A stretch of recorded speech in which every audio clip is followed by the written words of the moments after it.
Hello! Day 3, episode 3 of the Ascension mini series is here. And we are talking about triggers today and why we should welcome them in. What? Why? Let me tell you. Why?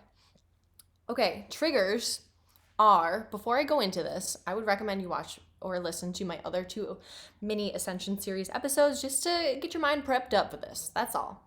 It's just they're kind of going in order in a way where we can really work up to ascending to our best selves, and this is kind of, I wouldn't say step 3, but it's a little bit in chronological order. So go ahead and check those out if you haven't already. They're only like 10 minutes long or so, and today should be that length too.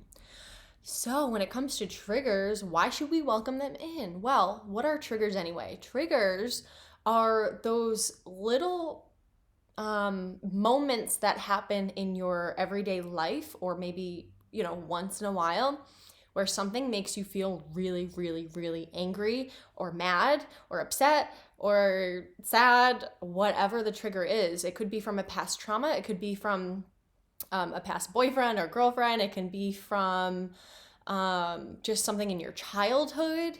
And these triggers, I will tell you, are actually beautiful.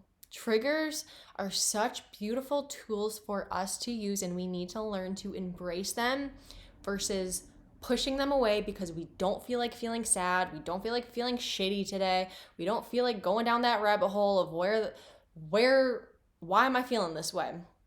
But when we do go into that hole, I wouldn't want to call it a hole, but when we do kind of go down that road of like, all right, you know what? I'm feeling kind of pissed off today because of that thing that girl posted on Instagram.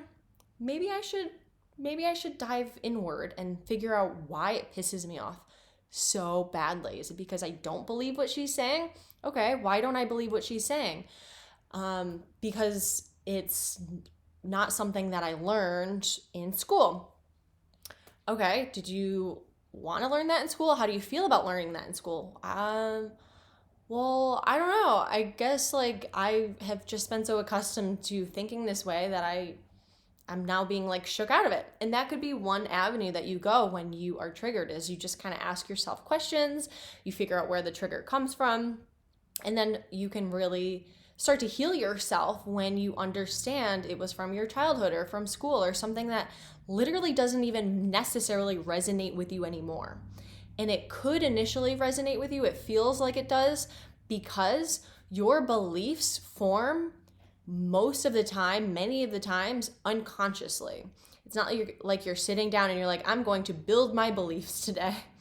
They happen over time. And a lot of times it happens when we're in school because that's when we're the most malleable, when we're young, and adults who we are told to respect and to listen to, and they are right. So we kind of take in the information from our elders and from our school teachers and from our parents, and we take that on as our own truths and our own beliefs without even realizing it much of the time. So that's why growing up for me in my later 20s, when I started to realize that the way that I was living was out of alignment, it's because my beliefs were so old and they weren't like fitting in me anymore. And it just felt like I needed to throw them up and get rid of them.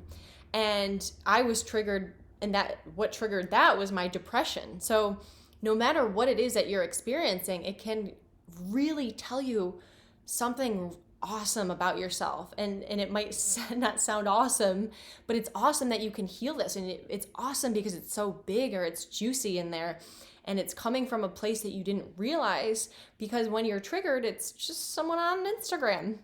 Yet this trigger is stemming from, what your dad ingrained in you growing up, or a really bad experience with a past boyfriend who was abusive verbally or physically. So little things that can come up that are triggers, they don't have to be bad. Like, in fact, to me, they're beautiful and they're good because they're shining light on the dark inside of you. They're showing you, they are literally a compass. Triggers are a compass to guide you where you need some more love. Triggers are compasses that will guide you to show you where you need to love yourself more. If you think about triggers in that way, they can be so empowering. And what I do now when I am triggered, I challenge myself. I don't just sit there and get all mad and reactive, because that is me stepping outside of myself and not even challenging anything about it. It's just being mad and sitting in that. And you should sit in it, but you got to be inquisitive about it. And you got to ask yourself, where is this really coming from? Why is this happening right now? What part of me is feeling a lack? Is it the child in me? Is it the teenager in me? Is it the girlfriend in me? Or, there's different parts of our lives that could potentially feel unfulfilled or sad, because there might be some scarcity mindset work to work on too, like a little bit of a lack mentality. That's something right there that you can dive into if you see other people making a lot of money seemingly in an easy way, which of course we don't always know that. But when we see that happen and we're like, man, that just, she looks like she's just living the life and I'm over here working my ass off and I'm barely paying rent. Okay, so go inward about that. Is your money mindset off? Are you living in scarcity? Are you living in that way where you are constantly triggered by other people that have a lot of money, or that can pay for anything, or that travels a lot, or does certain things that you've always wanted to do? Are you triggered by that? If you're triggered by that, that means that you're not doing the things to get yourself into alignment with having those things. It means that you're just like rubbing it up against yourself, like an annoying friction where it's like, I want it, but I'm not giving myself it. Triggers come when we are out of alignment in one way or another, or maybe multiple ways. And that's why for me, I had a really, really big depression that triggered me into a spiritual awakening. And it was because it was multiple things I was not taking care of in my own self. And you don't have to get to that point. So when you do distinguish your little triggers, even if it's a little one or if it's a really big one, ask yourself where this is coming from. Use your triggers as a gift. Triggers are a gift. You are literally being given a gift when you feel that ping of pissed offness because of whatever Sharon said on Facebook. Don't react. You see a lot of times on Facebook, especially Facebook, and Instagram, just really rude or terrible comments. And it's because these people are so hell-bent on believing whatever it is. We can do the Republican Democrat thing. So hell-bent on believing one side that if you are on the other side, I must defend myself. You shouldn't have to defend yourself. You never have to defend yourself. When someone is putting their own truth out there, they're not attacking you. If they feel like they're attacking you, then you got to go inward and fix wherever that is coming from, because has nothing to do with you. We need to stop making the world about ourselves.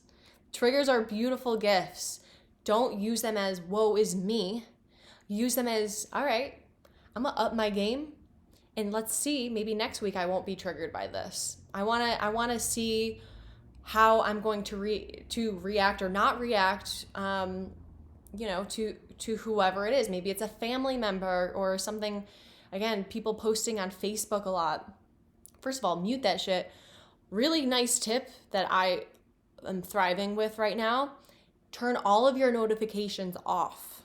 Instagram, Facebook, Twitter, your email, whatever it is, like don't have the notifications come up, because what do? Whoop, over to the phone. And then you get sucked in and you start scrolling and 10 minutes go by, 20 minutes, an hour. And then we start getting triggered by ourselves by being on social media too long. That happens to me a lot. And I'm starting to step away and understand that, like, if my intuition is saying, just don't pick up the phone right now, there's no reason to, I need to listen. We can trigger ourselves. So when we do trigger ourselves, you can really adjust, because you know what to do. You know that keeping that phone down there, that builds a little bit more self-confidence. It builds a little more self-trust.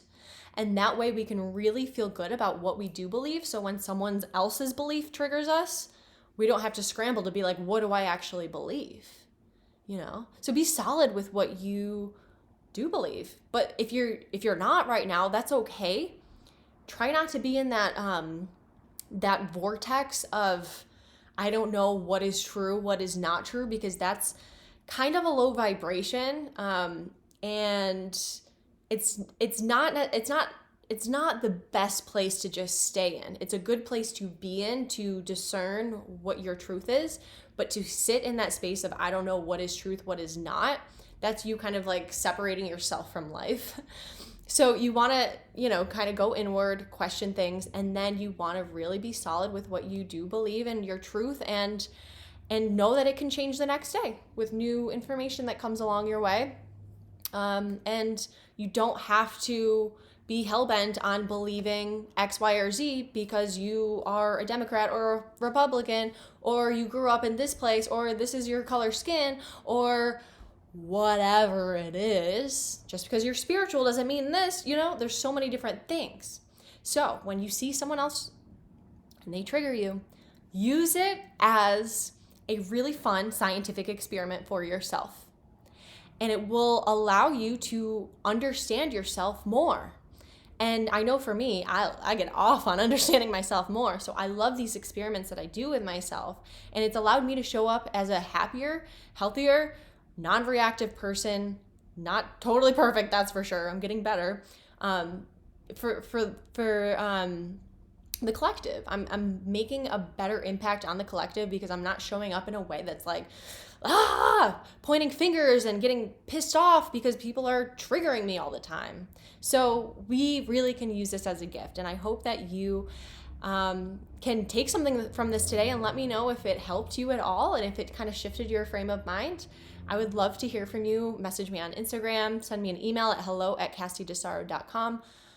Wherever, text me if you have my number.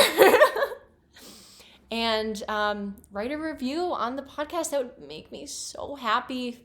So happy, so happy. I really appreciate you listening / watching me today. Again, if you're listening to my podcast, know that I have these live. I'm not recording live right now, but I do have these up on YouTube. And if you're watching on YouTube, you can also stream it when you just want to zone out and do the dishes or something like that. Okay? Thanks for listening to episode 3 of the mini Ascension series today. I will catch you next time. See you guys.